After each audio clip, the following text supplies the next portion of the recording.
Hello, welcome to Convict Inc. I'm your host, Robert Rosso. If you have not subscribed to this channel, please do so. If you like this video, please push like and share it with your family, friends, neighbors, enemies, etc. Memberships. Tomorrow, April the 2nd, look at the membership tiers, okay? Actually, you can probably do it in this video, but I'm going to delete it so it doesn't matter. So the memberships will be tomorrow. That is the 2 more tiers, 3 more tiers, whatever I added, okay? So one last thing before I get to the heart of to get going. It is April Fool's Day, April 1st, 2025. Happy April 1st. Although it is the April Fool's, nothing I'm saying in this video is a joke. In particular, when I talk about Woody Harrelson, who I should say is a small part of the story, but yet very significant. The story's about a guy named Gary Settle. Gary Settle is a convicted bank robber currently serving 177 years in federal prison.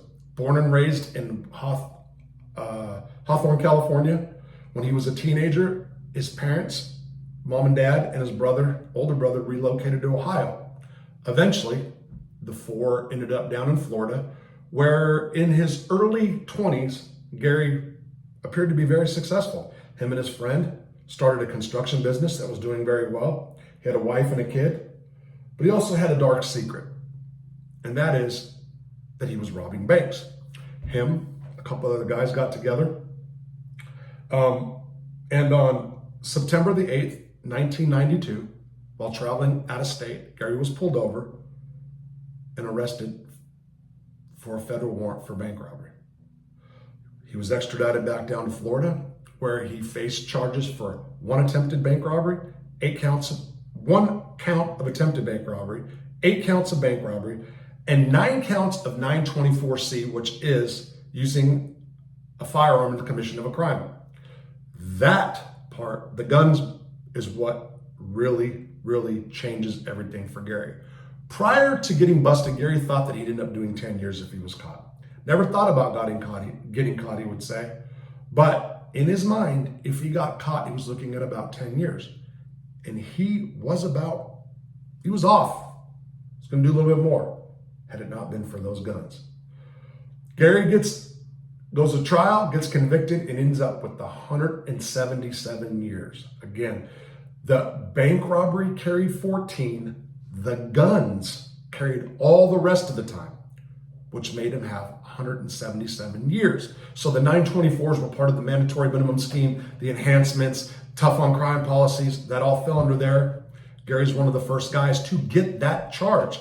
The judge said during her sentencing that this was all new. She didn't know, she did not agree with the sentence, but this is what the law made her sentence him to. I believe without the law change, he was looking at 30-something years is what I believe. And that's still a long time. But, I might add here too, he was offered a 14-year plea deal. Okay? So Gary's a guy that was grew up in gyms, worked out, fought, trained. I'm not sure what kind of fighting he did. I'm not sure if it was mixed martial arts or whatever. But Gary can fight, okay? Goes to USP Atlanta, and he makes a decision when he gets there that he is going to thrive in his environment. He is not a big guy. He is shorter than me, so he's 5'10", 5'11", slender, does not look like your typical convict, looks more like either a California or Florida beach guy, back when he was younger, I should add. But Gary gets into the groove of things, and he meets some guys there. 2 of the guys he met was a guy named Mike Rivers, former bank robber, also a escape artist, and a guy by the name of Charles Harrelson, who happened to be the actor Woody Harrelson's dad. Charles was convicted of murdering a federal judge, the first in the country, I believe. This judge was known as a get tough, max drug dealers out. There was 2 Mexican guys down in Texas, a lawyer and his brother, I believe. They were just got in trouble facing this judge. They wanted this judge taken out, so they hired Charles. Charles gets convicted, gets life in prison, and meets Gary, and Gary, Mike, and Charles hatch a plan to escape. The plan was a pretty decent one, actually. They made everything that is a ladder to get over the wall, 40-foot wall or so, 30 to 40-foot wall. And they planned it on July 4th, 1995. Excuse me. Now, why would they do that? July 4th, holiday. We had Warden Booker that was there, black dude. He was the warden when I got to Leavenworth. He was cool as cotton, for real. But he was all about feeding people. So they're having a big meal, chicken and watermelon, okay, amongst other stuff for 4th of July. So this was a big event.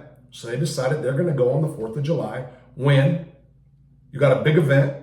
Staff is shorter on holidays, in the evening especially. So they decided to make a break. As Gary grabbed the ladder and they were coming out to go over the wall, there was inmates in the shoe that started beating on the window that were watching these guys throw the ladder up and go over. At that point, guards were alerted. They shot a warning shot. All three were taken into custody. Well, they're already in custody, taken to the special housing unit. Now, investigation would reveal that outside of the walls was a gun, a car with the gun and $10,000.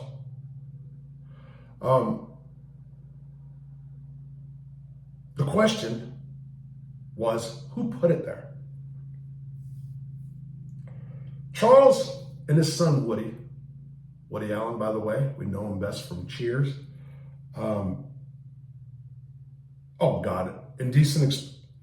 Indecent Proposal. I'm trying to think of all the movies. I know, like, the list. I just read this earlier. The list of all these movies. Natural Born Killers. Anyway, Marijuana Activist. Woody Harrelson and his son, he went away early, but he was very supportive of his father, and he did visit him at USP Atlanta. Gary and Charles opted to sell together in the special housing unit, okay? So Mike Rivers, I don't know what happens to Mike, but they know, Gary, all three know that they're on their way to ADX, which was a Supermax in Florence that just opened up, that housed the infamous Aryan Brotherhood members, like 25, I think, at one time. I believe it was 25. There was a lot at one time before the lights started dropping like flies. But what ends up happening is Gary's sitting there one day and gets a letter in the mail. And the letter comes from a former attorney of his. And in it, it says that the government is willing to offer Gary his original plea deal from 177 years to 14 years if he can provide them with information linking Woody Harrelson to the foiled escape plot. Gary, who was on the bottom bunk at the time, was on the top bunk. I questioned about this too. Gets the letter during mail call. It's illegal mail, so the counselor came, brings it to him, opens it up, goes up on top, reads it, looks at it. It says this. It's about Charles' son. Gives a letter to Charles. Charles looks at it, reads it, crumbles it up, shoots it in the toilet. That's all that was said. I'm here to say that I'm here to tell you that I'm not trying to say that Woody Harrelson put the car and the gun and the money outside. I was told he did not. And I'm not here to say that Woody Harrelson was involved in that crime. I can tell you that he moved to Costa Rica. I can't say that it was in connection with this. He moved to Costa Rica, and you can Google that and find out the timing about this. You'll see it says the mid-90s. And then he moved to Maui. Gary and Charles were sent to the ADX. They were put on different ranges. I think Charles had some issues with the Aryan Brotherhood. Now, I'm going to bring this in because Gary's from California. He had a really good reputation. And one of the things that he did in prison, he had a good prison reputation as a convict at the time, okay? One of the things he did do was he brought a message to the ADX for the brand, the Aryan Brotherhood, and it went to Mills. Barry Mills was really, really on top of Gary to join the Aryan Brotherhood. One of the reasons is there was a murder of Billy Bright, which I talked about the other day. Gary testified in that, was called in to testify. He was one of the guys that did a handlebar mustache. The snitches in the case said that they saw a guy with a handlebar mustache kill Billy Bright. That was a contract hit for Mark Ryder, Gambino associate, John Gotti's friend. I did a video about this the other day. That was the same thing I'm talking about. But because Gary was willing to go testify for the Aryan Brotherhood members who did the killing, he was already in like Flynn with those dudes. So he got in good with the Aryan Brotherhood, but never wanted to join, never wanted to be in a gang. Liked Barry Mills, I should say. TD was more quiet, he said. And I'm going to add here that he said that people had the ADX misunderstood as far as the Aryan Brotherhood running the ADX. I just wanted to put that out there. There was a tier that they were all on. And I think that, inside of prisons are small, but there's this misconception that they ran everything in there. And he brought that up before. Gary then afterwards goes to USP Leavenworth, enter me. It is 2000, Gary gets out of the ADX. And I'm going to tell you something. I lived in B lower. He lived in B upper. We ran in different circles. Every day I went out in the morning and I'd walk and I'd see this dude, Gary, with another guy. I think he was Colombian or Puerto Rican that he did time with at the ADX. And Randy Lanier. Randy Lanier, if you guys know who Randy Lanier is, he had life for marijuana.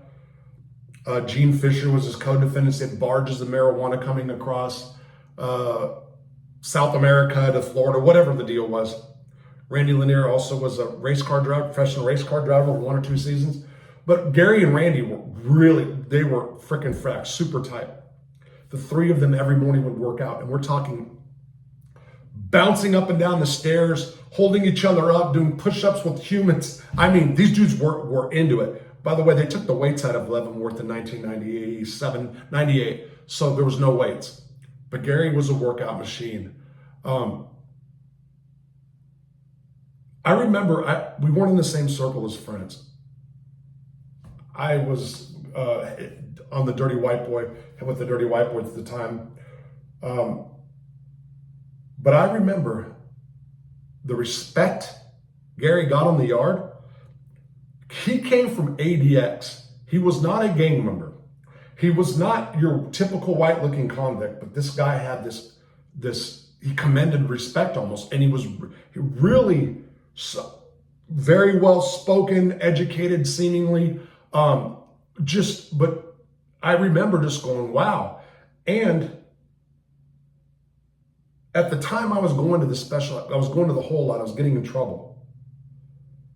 And when I saw the respect that dude got, there was a part of me, this is one reason, that aspired to go to the ADX. I think I might have wanted people to look at me that way. I'm not sure, but there was way more to it. Even though there was a lot of drugs in the hole at Leavenworth, there was sometimes when I go to the hole, it was like a timeout from doing daily drugs.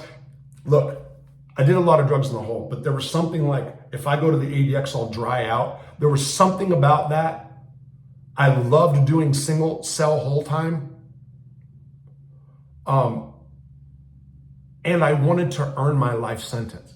At that time in my life, I was very bitter when I lost, not my first appeal, but both of them. You have a direct appeal and what's called a 2255. I had just lost that.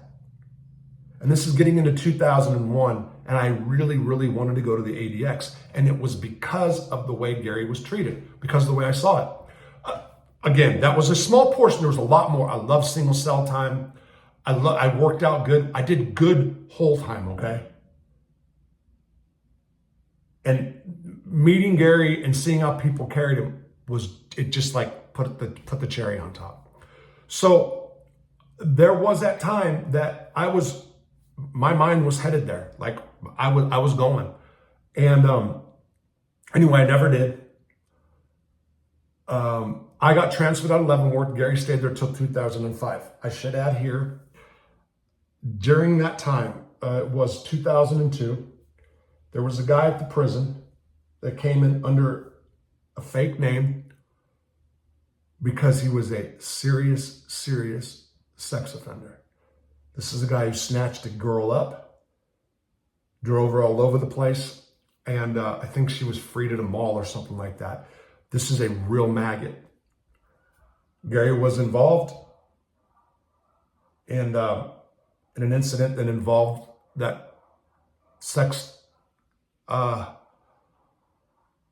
offender, and it didn't end up well for the sex offender. It was not a bad thing Gary and the other guy did, okay? It was not a bad thing that they did. And I don't ever want people to hold that against him as I go along with this story, okay? Because it was a righteous thing that those dudes did. I'm going to leave it there. Anyway, 2005, Gary goes to USP Coleman. At USP Coleman, there was the Dirty White Boys there, which youngster was a shot caller. I know him well. Members of ARM that showed up. Gary Settle came there. And those white guys, those white gangs looked up to Gary Settle. I know that this is from multiple people that were there. So this isn't just from one person. This is from numerous people there. Gary was the guy on the yard. And if you knew him and you understood his mannerism, it's not like a Wes Watson. It's not a shot caller that you'd see in the movies. He wouldn't even want that position or title. But he has that charm, charisma, and the intelligence to be able to do that and make everybody feel like they're running something, and really he's holding the keys, but not in a bad way. Staff did put Gary, had him put to this special management unit for allegedly leading, they said, USP Florence. Not USP Coleman. USP Coleman in Florida. Work strike stuff. They said he was involved in leading the work strike. When you start messing with work in prison, the inmate working, especially Unicor, you've got some problems. They believe that he was the one that told the white guys not to go to work. He ends up in Beaumont. Same thing happens in Beaumont from 2013 to 2017. Gary Settle shows up. There is all kinds of white gangs there. He shows up. All the gangs look up to him. Again, an incident happens over a Unicor work strike. Gary was shipped out of that one and ends up in Hazleton, where in 2018 he finds out he's diagnosed with prostate cancer. Sent to Butner Federal Medical Center, where later he learns that the cancer had metastasized, spread into different parts of his body, and that it was stage 4. While at Butner,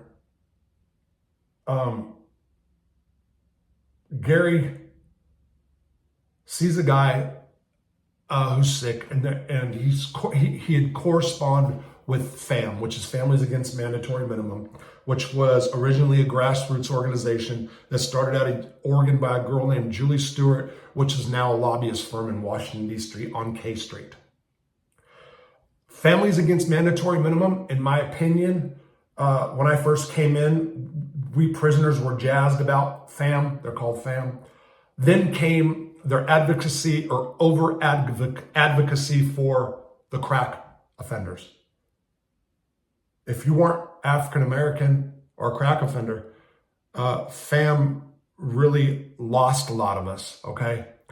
Our support, really, because we just felt that they were just trying to go for the low-hanging fruit, which was change the crack laws, and not do enough for changing the mandatory life sentences, of which I had.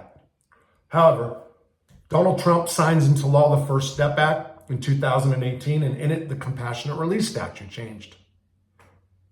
That changed, allowed fam, or gave fam a real purpose again. They have been families against mandatory minimums, but they then went to K Street and they're trying to find out what to do with themselves at this lobbying firm. They cannot advocate for individual prisoners based on their crimes, because if the guy got out and did something that would screw their whole gig up, what fam did is they looked at the compassionate release statute and said, hey, wait a minute here. We can use this new compassionate release and get these guys that fit the criteria out. So fam starts a clearinghouse. That is, through fam, Family Against Mandatory Minimums, with attorneys working pro bono for free, they were allowed to assist inmates in preparing or filing for inmates' compassionate release to get out. Let's go back to Gary Settle. Gary Settle's at Butner, reaches out to fam through a third party. So he writes something for another inmate who's about illiterate and almost dead. They then send something back. Gary starts corresponding, ultimately tells the members of fam, look, this is who I am. Gary helped fam help this guy in prison and help fam assist with all the medical paperwork. Now, here's one of the issues that lawyers and a bunch of people don't understand. You really need inside prison, really when it comes to that federal medical center in Butner, you need a liaison. You need a jailhouse lawyer, an inmate attorney, a convict inmate, whatever you want to say, to help assist guys in prison. You need that connection, because lawyers can't get what people in prison can get as far as their medical records. They can get them a lot quicker. We can get, we talk to nurses, doctors, sometimes help write cop-outs, was what they're called, which is communication between staff and medical, and write things and get answers back that the lawyers couldn't get. Then we can use those for exhibits and examples. So Gary Settle for fam became their liaison to Butner, which is where all the guys go to die. So for fam, this was like striking gold, having a guy like Gary Settle there. Gary Settle filed a compassionate release, was denied. He then filed a second with the help of fam. A lot of people thought he was going to get out. And here's what happened. The judge came back and said that he didn't believe that Gary was remorseful for the crime that he had committed. And this is what I have to say to that. And I have talked to so many guys in my lifetime about remorse for our crimes and what that means. And let me say this. When you are sentenced to an unjust sentence, like life imprisonment for drugs when they offered me 2 years, or 177 years for a law that just changed for a crime that you would have otherwise got maybe 20, 30, okay, it's a long time. It's hard to get to the remorse stage when the sentence is so disproportionate for the crimes you committed. I am not saying drug dealing's not a serious crime. I'm not saying bank robbery is not a bad crime. I'm saying when the sentence is so disproportionate, to get to remorse takes a long time. Gary Settle got to remorse. The remorse started when he looked at his life, and I need to say this. This is very important. Gary and I were talking. We were together right before I left. And this is one of the things that he told me. Hey, when he went to ADX, he lost his dad of cancer. His dad died of cancer. That made him look at his actions in prison. Like, I just lost my dad. We could have had communication, but now I'm in ADX, slammed down, don't get phone calls, blah, blah, blah, okay? And he really looked and saw the damage he did to his family. But equally important, Gary Settle is not a bully. He hates bullies, okay? And this is something he told me. He said, I always hated a bully. Biggest regret that I have is that I went into the banks with a gun and bullied the people out of their money. That makes me feel like a piece of shit, and it kills me to know I'm responsible for for transgressions, damn. Someone for responsible for someone's, oh, I'm sorry, I can't remember it. I'm responsible for someone's selfish reaction. That's right. That's why I can't remember. Damn. And I didn't even think about it until the time because of his selfishness. Okay. By the way, he didn't give me that quote. I wrote it down after we were talking to him because we were just kicking it, talking, and that came out. And I was like, oh man, this is going to be good if I do a story about this dude sometime. When it comes to regret, Gary 100% regrets the damage he caused to those people. That was what it was. How he traumatized, or believes he could have traumatized some of those bank tellers and people in the bank. Until we talked about that at length. Again, when you first get some big sentence like that, you don't get to that place for many, many years, okay? He wasn't an angel after he got to that point. You know, he did get in some institutional trouble after. However, to say that he didn't show remorse or wasn't remorseful is just a judge finding a way, or it seems a judge finding a way that otherwise doesn't want to let somebody out of prison. There's a lot of judges that don't believe in this new compassionate release statute in letting prisoners out, getting them a second, third bite at the apple, or whatever. There's a lot. Florida's a tough district. That's where that judge is. I know the judge's name. I'm not going to say it because this isn't about the judge. This is about something that was said in the judge's decision. But let's go back to what Gary has done. Gary has helped 40 to 50 people that were dying get out of prison to be able to be with their family or friends before they died, or who are still out on the street living right now. He helped FAM get these people compassionate release. 40, 50 people. There is a podcast called Criminal. You can go back to December. It's, what did they title that podcast? I'm going to put a link up. The link will be in the description of this video. Go listen to that. That's Gary in his own words. You guys can hear the person that I know in his own words. Okay? Right now, Gary has prostate cancer. I'm not sure if it's in remission or where. I don't know his latest thing. He is about 60 years old. I think he's 50. We're about 4 or 5 years apart.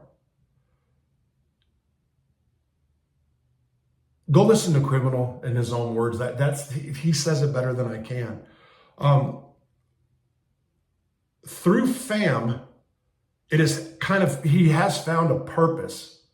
I know at times it's hard for him to carry on when you see so many people getting out of prison from compassionate release, from clemency. Biden just let a bunch out, and you don't get out. You feel good for those people, but there's also this thing about what about me? I've been through it, you know, and to take a 24-year-old guy who robbed 8 banks, which was a terrible crime, by the way. Terrible. Never fired. Nobody got hurt physically. And to give that person death by incarceration, it's pretty heavy. It's pretty heavy.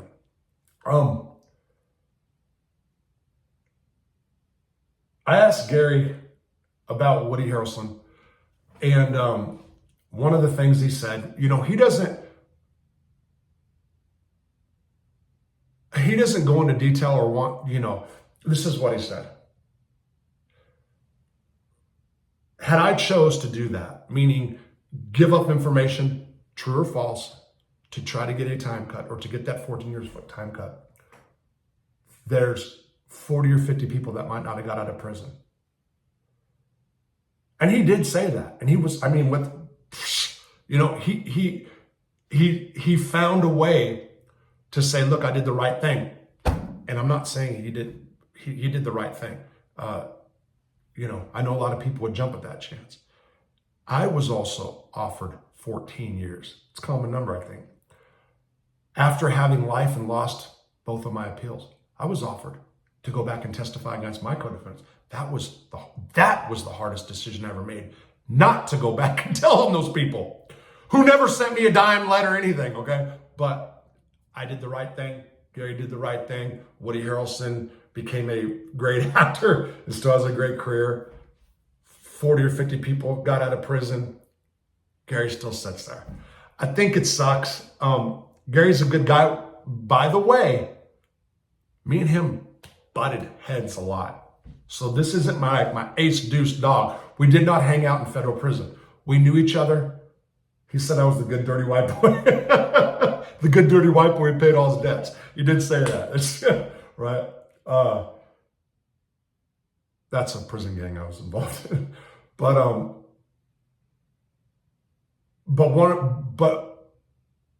this guy deserves to get out. His mom's 83. She's got medical problems. He does have a son who he's not in contact with. And I think doesn't know how at this point in his life until he gets out. There were some issues. Anyway, thinks about and loves his kid very much. Yeah. Anyway, that's the story of Gary Settle. I hope I did it justice. I did more than 12 takes on this video just to make sure I got out. You guys got to go back and listen to him. If somebody ever wants to drop him a letter, it's Gary Settle. You can look up the name. It's Settle. Just one Settle, not Settles. I don't know the registration number offhand. Maybe I'll put it in the description. You guys write him. He'll probably write back. I'm not sure. But, and he's going through some hard times right now. He is. I've talked to him. He's going through some hard times right now. One of his good friends is getting out. Got granted clemency. He had a mandatory life sentence for drugs like me. He leaves in a couple of days, and I know it's going to hurt him too. Anyway, Gary Settle, class act. I don't know about a 1 in a million, but damn sure 1 in a half a million, or a couple 100,000 anyway. Yeah, that's a good way to put it. How much? What's the federal prison system? 250,000. 150,000. Something different. Just not a bunch of white guys that aren't in a gang can go to a yard and just have all the white gangs not only play second fiddle to him, and I don't mean that in a meaning way, but actually seek his advice because of the respect they have for him. And now people have the respect for him, not for being that convict, but for what he's doing to helping all these people in prison that are dying and their families. And there's a shitload of people that have wrote him letters, talked about it. The Atavist, Angel of Mercy, I forgot. You can Google it. It's on there. Take care.